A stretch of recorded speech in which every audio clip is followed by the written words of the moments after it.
मैं सबसे पहले नवगठित विधानसभा के पहले सत्र में चुनाव जीतकर आए सभी माननीय सदस्यों का हार्दिक अभिनंदन करता हूं और उन्हें बधाई देता हूं। बिहार विधान मंडल के दोनों सदनों के संयुक्त अधिवेशन में माननीय राज्यपाल महोदय का अभिभाषण हुआ है। मैं बिहार विधानसभा के उन सभी माननीय सदस्यों को धन्यवाद देता हूं जिन्होंने माननीय राज्यपाल के अभिभाषण में भाग लिया। माननीय राज्यपाल महोदय ने अपने अभिभाषण में सरकार की उपलब्धियों एवं प्राथमिकताओं को विस्तार से बताया है और इसके लिए मैं माननीय राज्यपाल के प्रति आभार व्यक्त करना चाहता हूं और मैं सदन के समक्ष अपनी कुछ बातें रखना चाहता हूं। अब ये जानिए, आप सब जानते हैं कि 24 नवंबर 2005 को पहली बार एनडीए की सरकार बनी थी और तब से राज्य में कानून का राज है और हम लगातार 20 वर्षों से विकास के काम में लगे हुए हैं। बिहार का विकास करना ही हमारा मुख्य उद्देश्य रहा है। हम दिन रात बिहार को आगे बढ़ाने के लिए भी सोचते हैं और इसी प्रकार काम करते रहते हैं। मैं बिहार की जनता का आभार व्यक्त करता हूं कि उन्होंने इस बार के विधान सभा चुनाव में बढ़ चढ़कर हिस्सा लिया और एनडीए गठबंधन को भारी बहुमत से विजयी बनाया। शुरू से ही बिहार के विकास का काम हो रहा है। अब किसी प्रकार के डर एवं भय का वातावरण नहीं है। राज्य में प्रेम, भाईचारा एवं शांति का माहौल है। पहले कितना हिंदू मुस्लिम झगड़ा होता था, इसलिए वर्ष 2006 से ही कब्रिस्तानों की घेराबंदी शुरू की गई है। अब बड़े पैमाने पर कब्रिस्तानों की घेराबंदी की जा चुकी है। अब कोई झगड़ा झंझट नहीं होता है और वर्ष 2016 में 60 वर्ष से पुराने हिंदू मंदिरों की घेराबंदी की गई है और जिससे चोरी आदि की घटनाएं नहीं होती हैं। यह सब काम करवाया गया है जो भी था शुरू से ही। और सर्वप्रथम शिक्षा एवं स्वास्थ्य के क्षेत्र में विशेष ध्यान दिया गया है। हम लोगों ने बड़ी संख्या में नए स्कूल खोले और नियोजित शिक्षकों की बहाली की। लड़के लड़कियों के लिए पोशाक एवं साइकिल योजना चलाई।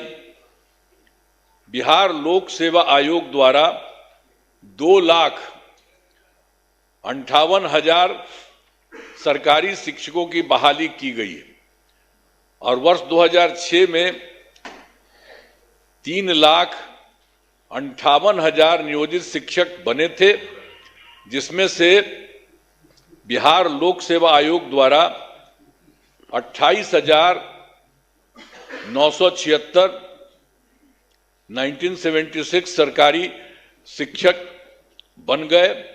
और फिर सरकार ने तय किया है कि नियोजित शिक्षकों को बीपीएससी की परीक्षा देने की जरूरत नहीं है और उन्हें मामूली सी परीक्षा लेकर सरकारी शिक्षक बनाया जाए। तो इनके लिए उन्हें 5 मौके तय किए और अब तक 3 परीक्षाओं का आयोजन हो चुका है, जिसमें 2,62,000 नियोजित शिक्षक पास हो गए हैं। अब केवल 77,000 शेष बच गए हैं और उन्हें 2 मौके और दिए जा रहे हैं। अब कुल मिलाकर सरकारी शिक्षकों की संख्या 5,20,000 हो गई है। 5,20,000 हो गई है। स्वास्थ्य सेवाओं में सुधार किया गया है। पहले स्वास्थ्य व्यवस्था बहुत खराब थी। प्राथमिक स्वास्थ्य केंद्रों में इलाज के लिए प्रति माह मात्र 39 मरीज ही आते थे और आते थे, यानी प्रतिदिन 1 या 2 मरीज आते थे। पहले यही होता था। इतना ही बुरा हाल था उस समय का, केंद्र के समय में जो हुआ था। तो उसी को हम लोगों ने आगे किया। वर्ष 2006 से अस्पतालों में मुफ्त दवा और इलाज की पूरी व्यवस्था की गई। अब प्राथमिक स्वास्थ्य केंद्र में हर महीने औसतन 11,600 मरीज आते हैं। पहले मात्र 6 मेडिकल कॉलेज थे, अब जिनकी संख्या अब 12 हो गई है। अब शेष सभी जो है 27 जिलों में नए मेडिकल कॉलेज बनाए जा रहे हैं और इन्हें शीघ्र पूरा कर दिया जाएगा। ये बहुत तेजी से काम हो रहा है, तो सब चीज हो जाएगा, पूरा कर दिया जाएगा। अब पटना मेडिकल कॉलेज एवं अस्पताल को, अब जो हम लोगों ने पहले था उसके लिए कितना अच्छा सब काम किया। तो जो पहले वाला पटना मेडिकल कॉलेज अस्पताल था उसका हम कितना जा करके देखते हैं, कितना घर बनवाया गया। सब जगह हम बराबरे न जाते रहते हैं। को 5,400 बेड तथा 5 पुराने मेडिकल कॉलेज को 2,500 बेड का किया जा रहा है। अब साथ ही Indira Gandhi Institute of Medical Science तो भी था, तो उसको भी हमने पूरा का पूरा खूब खेल करके किया है। अब उसके लिए भी हम 3,000 बेड का जो है बनाया जा रहा है। तो एक एक तरह से सब जगह का काम किया जा रहा है पहले ही से। और राज्य में सड़कों, पुल पुलियों या निर्माण कराया गया है।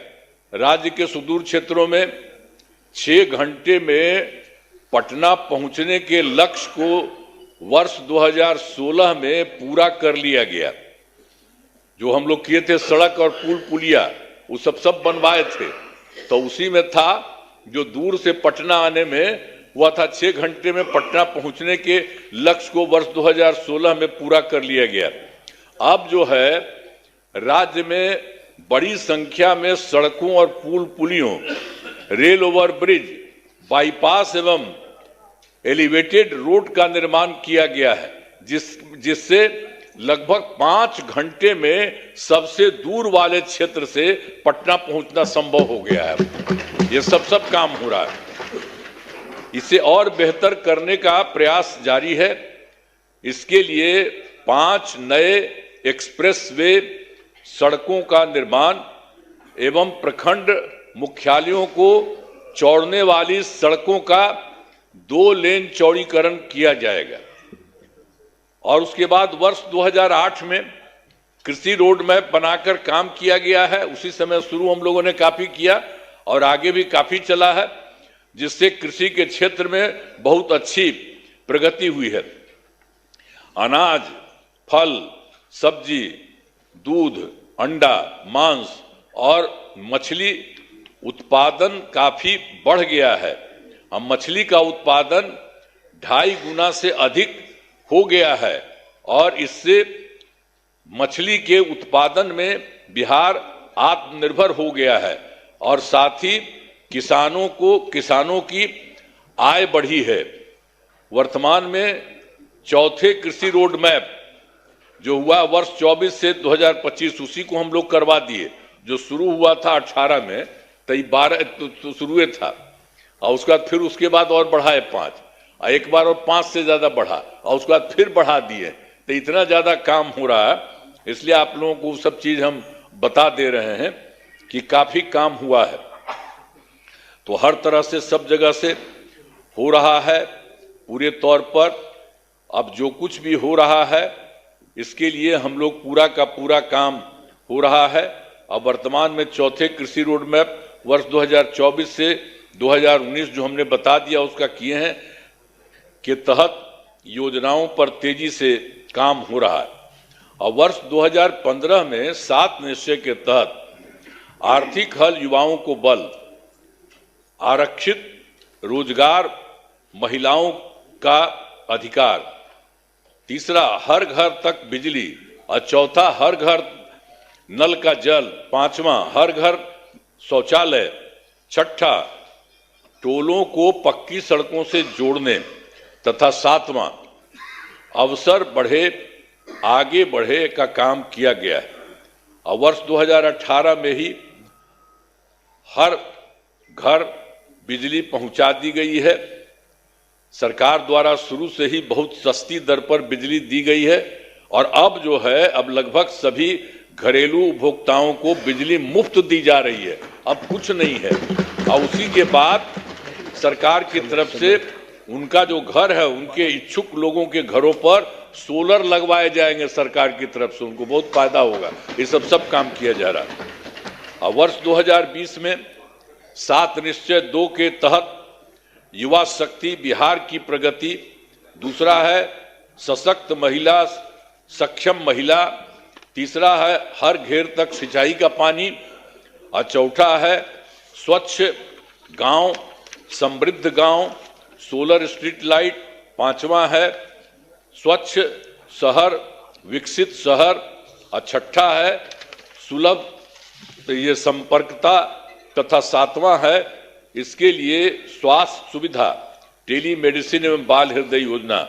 सभी पर काफी काम हुआ है और जो भी काम बचे हैं उन्हें शीघ्र पूरा किया जाएगा। ये सब हो जाएगा, सब चीज का।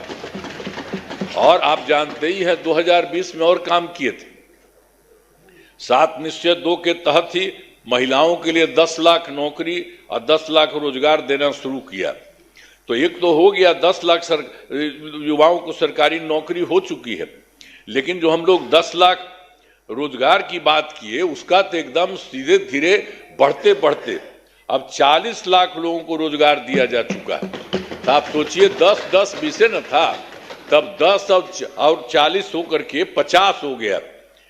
दोनों को मिलाकर 50 लाख युवाओं को सरकारी नौकरी का रोजगार दे दिया है। अब अगले 5 वर्षों के में हम लोगों ने तय कर दिया है कि 1 करोड़ युवाओं को नौकरी एवं रोजगार देने का लक्ष्य रखा गया है। इस पर तेजी से काम होगा। तो ये जो 10 लाख युवाओं का सरकारी नौकरी है ये भी और आगे बढ़ेगा। तो ये सब हम कर रहे हैं। अगली बार 5 साल के लिए हम लोग कर दिए हैं कि उसके लिए हम लोग पूरा करेंगे 1 करोड़ युवाओं का। तो ये सब होगा। और फिर महिलाओं के लिए वर्ष 2006 में पंचायती राज संस्थाओं एवं वर्ष 2007 में नगर निकायों में महिलाओं के लिए 50% आरक्षण से शुरुआत की गई। अब तक 4 चुनाव हो गए हैं। सब कुछ शुरू में कर दिए थे हम लोगों ने कर दिए थे 16 में पंचायती राज संस्थाओं में और 7 में किए थे नगर निकायों में, और सबको महिला का 50% कर दिए। वो सब तो है ही, और उसका 4 चुनाव उसके अलावे भी चल रहा है, वो बहुत अच्छा हुआ। और वर्ष 2013 से पुलिस में 35% आरक्षण दिया है हम लोगों ने। अब जान लीजिए, अब बिहार पुलिस में महिलाओं की संख्या देश में सबसे अधिक है। और वर्ष 2016 से महिलाओं को सभी सरकारी नौकरियों में 35% आरक्षण दिया जा रहा। पहले बिहार में स्वयं सहायता समूह की संख्या बहुत कम थी, वो पहले बड़ा खराब था, तो इसीलिए हम लोगों ने किया। वर्ष 2006 में विश्व बैंक से कर्ज लेकर राज्य में स्वयं सहायता समूह का गठन किया और उसका नाम हम लोगों ने जीविका दिया। जीविका दीदी भी कहते हैं। और कितना बढ़ा हुआ, अब स्वयं सहायता समूह की संख्या बढ़ गई और जीविका दीदियों की संख्या 1,40,00,000 हो गई। अब इसके बाद हम लोगों ने 2024 में भी किया कि शहरी क्षेत्रों में भी नहीं होता है वो भी हो। अब शहरी क्षेत्रों में स्वयं सहायता समूह का गठन हो रहा। अब जान लीजिए कि इसमें लगभग 4,34,000 जीविका दीदियां हैं और इनका गठन लगातार और भी बहुत तेजी से काम हो रहा है शहरी क्षेत्र में भी। तो ये सब काम हो रहा। तो वर्तमान में महिलाओं के रोजगार के लिए एक नई योजना मुख्यमंत्री महिला रोजगार योजना शुरू की गई है, जिसके तहत हर घर की एक महिला को 10,000 रुपये के दर से अब तक 1,56,00,000 महिलाओं को एक राशि दी जा चुकी है। फिर से शेष महिलाओं को राशि दे दी जाएगी। अब जिन महिलाओं का रोजगार अच्छा चलेगा उन्हें 2 लाख रुपए तक की सहायता दी जाएगी। ये सब काम करना जा रहा है। सरकार ने शुरू से ही सभी तबकों का विकास किया है, चाहे हिंदू हो, मुस्लिम हो, अपर कास्ट हो, पिछड़ा हो, अति पिछड़ा हो, दलित हो, महादलित हो, सभी के लिए काम किया गया। हम मुस्लिम समुदाय के लिए भी हमने काफी काम किया। मदरसों को सरकारी मान्यता दी गई है, उनके शिक्षकों को अन्य सरकारी शिक्षकों के बराबर वेतन दिया गया। अब सभी वृद्धजनों, दिव्यांगजनों और विधवा महिलाओं को मिलने वाली पेंशन की राशि 400 रुपये से अभी बढ़ा करके हम लोगों ने कर दिया है 1,100 रुपये कर दिया गया, जिससे 1,14,00,000 लोगों को फायदा हो रहा है।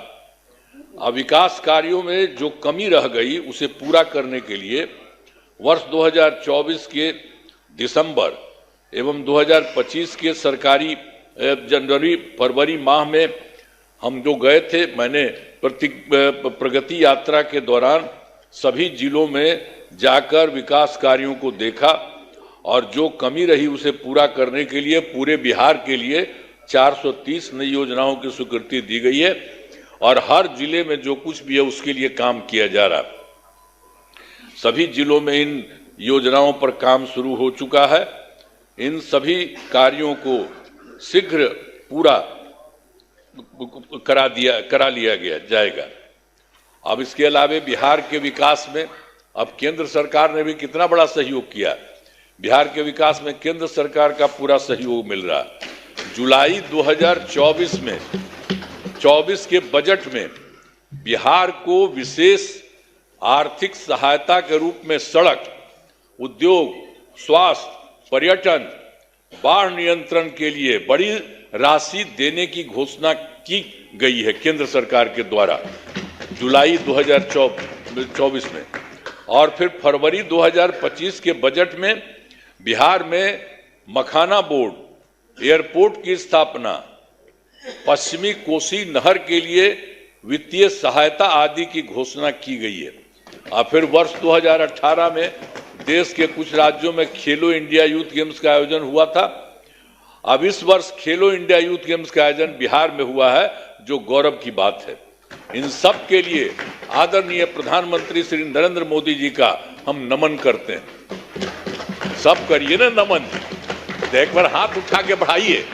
तो सब काम किए, सब काम किए, सब कुछ कर रहे हैं। आप लोग काहे नहीं करते है? आप लोग भी कहिए। सबके लिए काम कर रहे हो सब तरह से, तो इसीलिए हम आपको कह रहे हैं। तो इसके लिए आदरणीय प्रधानमंत्री श्री नरेंद्र मोदी जी का नमन करते हैं। आदरणीय प्रधानमंत्री जी कई बार बिहार आए हैं तथा उनके द्वारा विकास कार्यों का शिलान्यास शुभारंभ किया गया है। बहुत बार हम आते हैं पटना और चारों तरफ देखते हैं और सबके लिए फायदा करते हैं। तो ये सब काम हो रहा है। इन सभी योजनाओं पर अब तेजी से काम हो रहा है। तो मतलब जो बिहार के माध्यम से और केंद्र के माध्यम से इतना हो रहा है कि अब जान लीजिए कि इस बार जो हम लोग आए हैं, अब आप समझ लीजिए कि बहुत आगे बढ़ेगा, बहुत विकसित होगा आगे। इस बात को जान लीजिए। हमने आप क्या सुना ना भाई, सुना ना, बैठे बैठे पहले था बतवा मेरा सुनबे, बैठे बैठे मत बोलिए, कहला कर रहे हो, सुनो प्लीज बैठे बैठे मत बोलिए। हमने आपको पहले ही बताया है कि हमारी सरकार ने पिछले 20 वर्षों में विकास के अनेक काम किए हैं। इस क्षेत्र में काम हुआ है, चाहे शिक्षा हो, स्वास्थ्य हो, सड़क हो, बिजली हो, कुर्सी हो, महिला सशक्तिकरण के लिए बहुत काम हुआ है। समाज के हर तबके के लिए सरकार ने काम किया है। इस बार बिहार के लोगों ने भारी बहुमत से एनडीए नेशनल डेमोक्रेटिक अलायंस को जिताया है। अब विकास की गति को और तेज किया जाएगा। केंद्र सरकार का भी पूरा सहयोग मिल रहा है। आने वाले 5 वर्षों में विकास के अनेक काम किए जाएंगे। हर परिवार की आर्थिक स्थिति को मजबूत किया जाएगा। इसी बार के बारे में जान लीजिए। और तेजी से जो है औद्योगिक विकास किया जाएगा। महिलाओं और युवाओं के लिए रोजगार के अवसर बढ़ाए जाएंगे और शिक्षा एवं स्वास्थ्य को और आगे बढ़ाया जाएगा। कृषि रोड मैप के काम को तेजी से किया जाएगा। खेल एवं पर्यटन क्षेत्र का तेजी से विकास किया जाएगा। और 7वां है, गांव के साथ साथ शहरों का भी तेजी से विकास किया जाएगा। अब हमारा राज्य लगातार विकास कर रहा है। इन दिनों काम को और आगे बढ़ाया गया है। अब अगले 5 वर्षों में और ज्यादा काम होगा, जिससे बिहार काफी आगे बढ़ेगा। जो इस बार का काम है, जान लीजिए, बहुत आगे बढ़ेगा। अब बिहार के विकास में केंद्र का भी पूरा सहयोग प्राप्त हो रहा है। जो आपको हम बता दिए, केंद्र सरकार भी पूरा सहयोग प्राप्त हो रहा है। तो बिहार और विकसित होगा और देश की प्रगति में महत्वपूर्ण योगदान होगा। तो मैं अनुरोध करता हूं कि माननीय राज्यपाल महोदय के अभिभाषण के लिए उनके प्रति धन्यवाद का प्रस्ताव सदन सर्वसम्मति से पारित करें। यही हम करें। बहुत चीज उनको जो दिया था वो भी कर दिए हैं और ये सब आपको बता दिए हैं कि बहुत सारा काम हो रहा है और तेजी से काम हो रहा है। इन्हीं शब्दों के साथ मैं अपनी बात समाप्त करता हूं। बहुत बहुत धन्यवाद। आप लोग काहे नहीं कर रहे हैं? काहे नहीं कर रहे हैं? ये सब लोग कर रहे हैं। अरे भाई, अरे सब के लिए फायदा है। अरे भाई, अब हम तो 2 बार, अब तो थोड़ा थोड़ा आपको रखे हुए थे, तो कितना हम कमा किए थे। आप तो सब मेरा बतवा मान लेते थे। अब बाद में गड़बड़ की है तो हम तो छोड़ दिए, अब कभी नहीं जाएंगे। अब तो हमारा पहले का वही रहेंगे। लेकिन जितना काम किया है तो आप काहे नहीं करेंगे? आपको कौन चीज बना था? तो इतना जो काम हुआ है तो आपको भी याद रखिए। समझ गए ना? तो इन्हीं शब्दों के साथ बाकी सब कर रहे हैं ना। हाथ उठा के बताइए। बहुत बहुत बधाई। हाथ दीजिए आप लोग।